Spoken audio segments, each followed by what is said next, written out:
Bonjour, je suis ravie de vous présenter aujourd'hui la formation Active Coach que vous avez prise pour développer, présenter, défendre et commercialiser votre activité de coaching. Donc là, on est vraiment dans une première vidéo pour vous présenter les différents chapitres de ces vidéos. Ce que vous allez retrouver, évidemment, vous avez un sommaire dans le document qui vous est partagé avec ces vidéos. Vous avez aussi tous les titres des vidéos sur le côté et vous pouvez naviguer à l'intérieur des chapitres comme vous le souhaitez. Le premier chapitre que nous allons voir, c'est présenter le coaching. Vraiment d'avoir des définitions claires et avec nos interlocuteurs quand nous devons commercialiser notre activité, avoir des définitions qui sont compréhensibles par tout le monde, mais qui démontrent tout de même que nous connaissions extrêmement bien notre format. On va aussi le comparer. On va permettre à des personnes qui s'y connaissent moins et qui pourraient avoir du mal à faire le distinguo entre tous les systèmes d'accompagnement, tous les formats d'accompagnement qui existent, on va leur permettre de comparer et on va leur donner des définitions très claires de qu'est-ce que le coaching et qu'est-ce qui n'est pas du coaching. On va aussi parler et exprimer les objectifs du coaching et vraiment faire un point très spécifique sur ce qu'on appelle le wording, d'avoir vraiment dans nos propos, dans la façon dont on exprime et dont on écrit les objectifs d'un contrat de coaching, d'exprimer exactement ce que l'on va faire avec la personne et ce que l'on va atteindre à la fin. On va évidemment apprendre à présenter le coach, c'est-à-dire vous, votre style, votre façon d'accompagner, peut-être votre parcours, peut-être pas, vraiment d'avoir une façon de vous présenter qui vous convient. Vous verrez, il y a plein d'options. Et puis on va présenter le contrat, les différentes séances, les différents moments, qu'est-ce qui se passe en amont, qu'est-ce qui se passe pendant, qu'est-ce qui se passe après, comment on conduit les premiers rendez-vous, vraiment le rendez-vous préliminaire, la réunion tripartite. Pour ceux qui l'ont déjà vu dans leur formation, évidemment ça fera un refresh et vous pourrez avoir une autre façon d'expliquer puisque chaque formateur, bien entendu, va vous donner des tips et des trucs et astuces pour conduire correctement ces différents entretiens. On regardera aussi comment on présente ce qui se passe à l'intérieur d'une séance. La partie conversationnelle, si vous mettez des protocoles, si vous faites faire des exercices, et puis les fameuses intercessions, l'expérimentation que l'on demande à nos coachés, les tâches pour ceux qui en donnent, et voilà, qu'est-ce qui se passe entre deux séances, et vraiment de savoir expliquer clairement à quelqu'un qui pourrait bénéficier d'un coaching, qu'est-ce qu'il va faire en amont, pendant et entre les séances. Et puis on fera un point sur la rédaction du contrat. Vous allez avoir dans l'ensemble des documents qui vous seront fournis un exemple de contrat de coaching que j'ai rédigé, une présentation du coaching dont vous pourrez vous resservir bien entendu. Et puis avec qui on rédactionne un contrat? Est-ce qu'avec un particulier on le fait quand même? Est-ce que comment on le fait dans l'entreprise? Avec qui on contractualise? Toute cette partie-là évidemment sera évoquée. Et puis on aura un chapitre assez important sur les objections.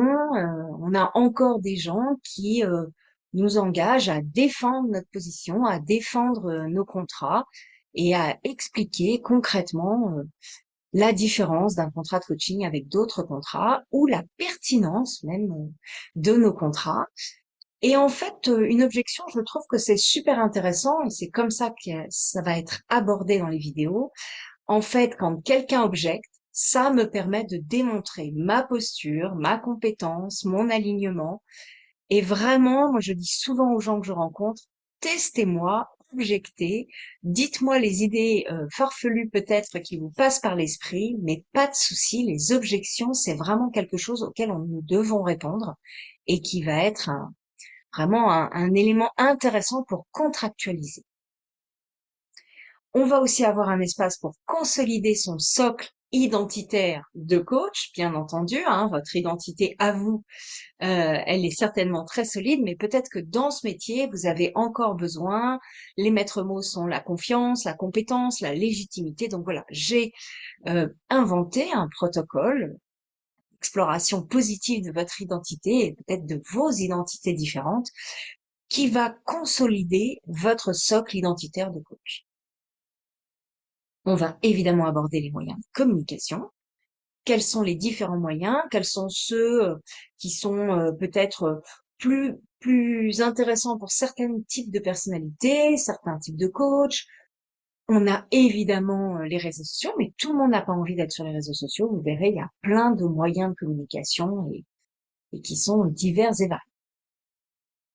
On va aussi aborder le langage de la TPE, très petite entreprise. Nous sommes des indépendants, souvent, hein, même si nous nous regroupons parfois dans des cabinets, nous restons des indépendants et nous devons adopter finalement le langage de l'entreprise comme étant notre entreprise. Et pour certaines personnes qui ont fait de la réorientation, qui sont passées du salariat à l'entreprise indépendante, eh bien parfois tout le charabia, le langage de la TPE n'est pas très clair, donc nous allons aborder chiffre d'affaires, bénéfices, déficit, charges sociales, URSSAF, CRDS, TVA, et tout ce qui permet d'être un peu plus à l'aise dans ce type d'activité, dans le statut. Évidemment, nous aurons un comparatif des différents statuts pour ceux qui n'ont pas encore choisi et qui vous permettra de choisir en fonction finalement du chiffre d'affaires que vous souhaitez faire. Et puis, on regardera aussi comment on travaille son réseau. Souvent, les gens me disent, mais en fait, je n'ai plus du tout de réseau puisque je change et que mon réseau est tellement habitué à me voir dans un métier qui n'est pas le métier de coach. Mais vous verrez qu'il y a des passerelles et qu'il y a des ponts à faire. Et une fois que nous aurons vu les différents chapitres de ces vidéos, nous verrons aussi le travail que vous allez devoir produire. En fait, vous allez devoir préparer. Ces vidéos ne vont pas suffire à vous permettre de commercialiser votre activité si vous ne faites pas le travail de rédaction de comment vous avez envie d'expliquer les choses. Et puis, j'ai adjoint à cette formation, pour ceux qui le désirent, des séances de coaching avec moi. En fait, vous allez aussi avoir un petit tips pour préparer des séances de coaching. Une fois que cette formation sera terminée, il faut vraiment que ça rentre dans le muscle. Et peut-être qu'à la fin de cette formation, c'est rare, mais je préfère le proposer. Certaines personnes me disent, oui, j'ai encore des éléments où j'aurais bien besoin d'un peu d'aide et de clarifier les choses avec toi. Donc, je suis à votre disposition et vous aurez un petit questionnaire pour préparer ces séances de coaching supervision, bien évidemment, hein, puisque je vous ferai à nouveau bénéficier de ma connaissance de ce métier et de la commercialisation de cette activité que je fais maintenant depuis une vingtaine d'années. Voilà. Eh bien, je vous dis à tout de suite dans les formations.